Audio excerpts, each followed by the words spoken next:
Well, yet another Buick. This time it's a 73 Buick LeSabre Custom. Just brought this home over the weekend. It's got about 120 on it, best I can guess. And it's pretty beat on the surface, but rust-wise, it's pretty damn clean, especially for one of these. As you can see from this is your typical one of this Generation B bodies, you know, with rot holes everywhere. And this car's got a hole in the frame. But this one's pretty decent, really, as far as these go. You know, it's definitely got a good amount of dents in it. Quarter panel's got some wrinkles.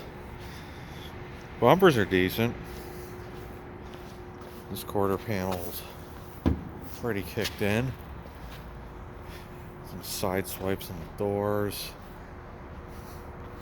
You know, but dented in fender. And again, like I said, the chrome's nice on the bumpers. So, yeah, not too bad. The blue, it used to be a lighter shade of blue. This is a repaint. Used to be a vinyl topped car that I guess the original owner removed and had it painted, which is a good thing because those are certain deaths for these. It's got a little bit of cancer going on back here. As a result, the trunk fills with water on this thing. There and over here. But definitely fixable. You know, the rear glass has to come out to do it, but rear glass seal leaks, just like my Impala there, so it's just something that has to be done.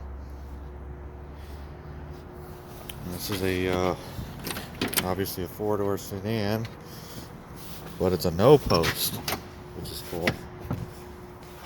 So when you roll down the windows, this is a custom, so it's got crank windows. No power options on this one.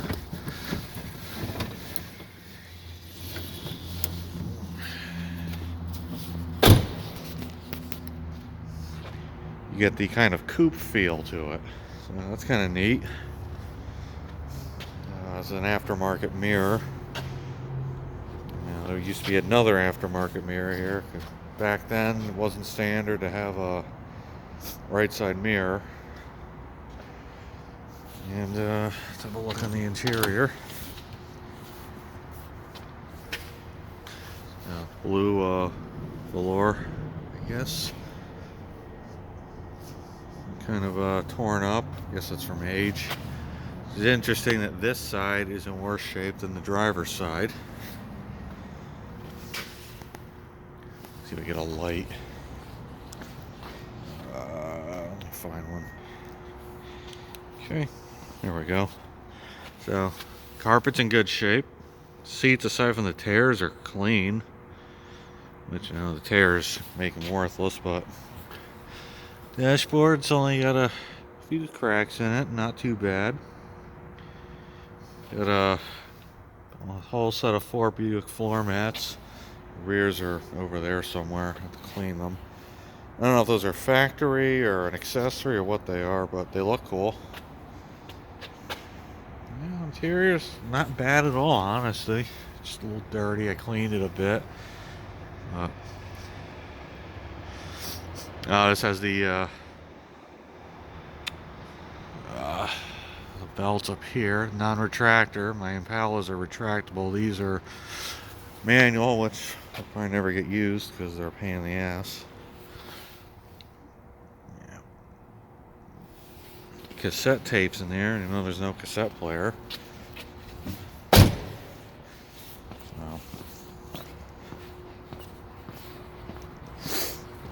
it's a different aftermarket mirror. And the side's decent shape as well.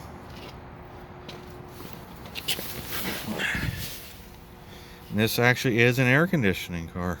And it's too cold to really test it, but the guy I bought it from said it does work. Probably needs a little charge. Now, clock would have been where this tri-shield is. And this is pretty cool, the radio. So, demo here. Radio doesn't work, but this is cool anyway, so we'll show it off. Light to stand up. So, looks like an AM radio there until you move this lever. And now it's an FM radio. The little numbers turn. Kind of cool. I want to get that radio working. This is something I thought was neat. It's got doors on it so you can shut off the flow. I didn't know cars back then had that.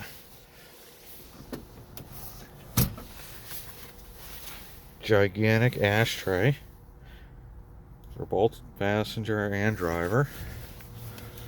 Yeah, a very nice car. I don't know if this is a stereo or not. Yeah, it has holes for both stereo and mono speakers. Doesn't work, so I can't tell you. And it's got the all-important crotch coolers. Let's have a look under the hood. This has a Buick 350. Made it up to a turbo 350 tranny, which is a rebuilt, redone last year. And there it is. The previous owner put that air cleaner on. I have the original one. A little crusty under here, but clean car otherwise. No real rot to speak of. Dog legs need a little help, but so the motor runs good. There's the AC. It actually has a smog pump. The guy I got it from converted it over to HEI, got rid of the points. So, get started up. And I warmed it up a little bit ago, so I'll probably start right up.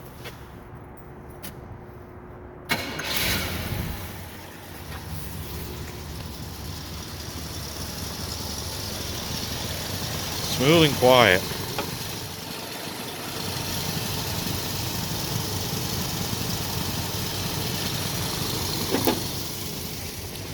Let's see if that AC does anything. Might be too cold in here. Let's see. Put this on. Recirc.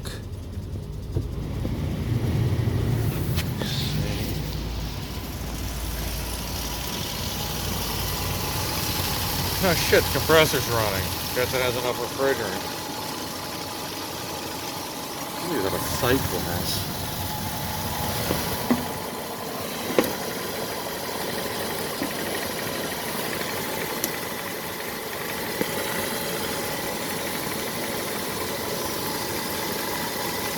Can't see anything. I can kind of see it. I don't know if it's camera's in. Yeah, you can see the refrigerant flowing through there. Cool, the AC actually works. Still has R12 in it too.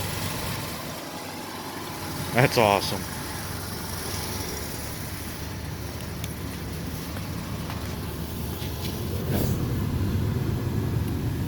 Not terribly cold, but I'll shut that off. Put the heat on. Alright. This has got bi-level. That one on.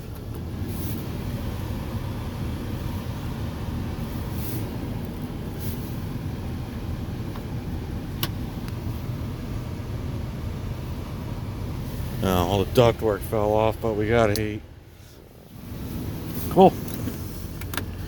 So, this is one issue here. Camera's probably having a hard time picking that up because it's so damn bright. But, yeah, it's the oil light. I gotta throw a gauge on it and see what's up with that. Guy I got it from said he had it checked out. They said it was a sending unit, but you know, it had decent oil pressure, but for some reason that was not replaced. So I don't know. I'll have to get under the car and have a look and put a gauge on it one day. Well, I don't hear any knocking. There's no metal flakes, so might be all right. Yeah. This is the latest and greatest. This will be a fun little project. If I get it up on the forklift and have a look under it and see what's going on.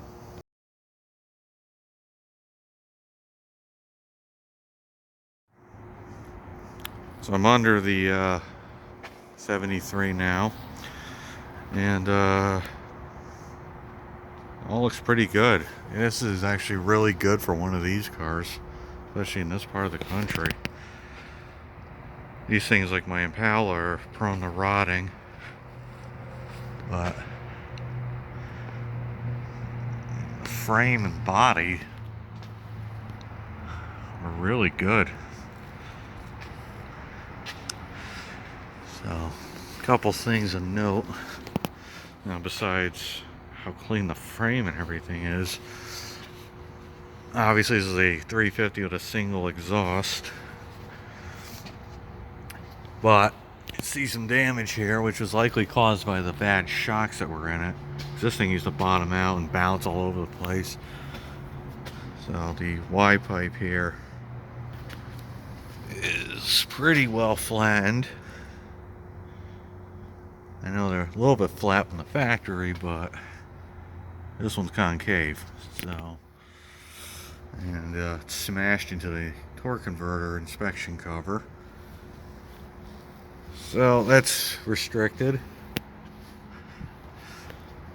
But the good news is this car is designed to have factory dual exhaust. So you got the unused hump here.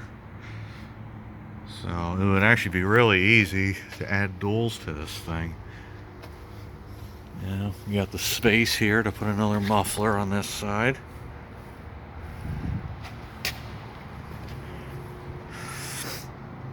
And just, yep, even got the little clearance here, so I wonder what they have for kits for these cars. Wake it up a little bit, maybe. This thing is a new rebuilt tranny, and whoever did the rebuild put one of these aftermarket pans with a drain plug, which is nice. I bet the wrong gear is in there though, because the speedometer is off on this thing. But not too bad. See, this is surprising how clean this thing is.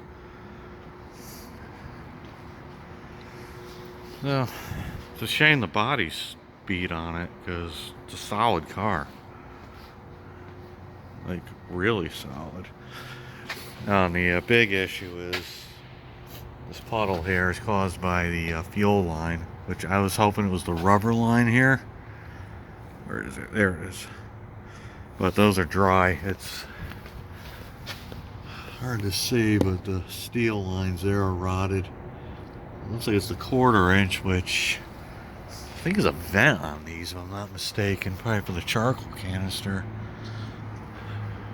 It's really hard to get you in here, but yeah. So that thing's rotted to shit.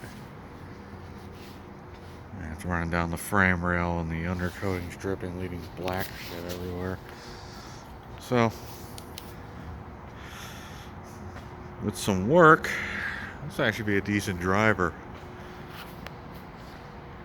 This has been Bondoed, but a lot of this can be kicked out from the inside. Bumper's not too bad. Do a little bit of work on this thing, maybe over the winter or something. It's late November and it's gonna be cold and snowing soon. But not too bad. Just hope the oil pressure issue goes away. You know, I gotta put an actual gauge on it yet, but I threw a new oil filter on here to see if the old one was plugged or not. And the sending unit, where is it? Oh, on, focus. There you are. Is wet, so it might be bad. But I'll have to pull that out and put a gauge on and see. So, that's it for now.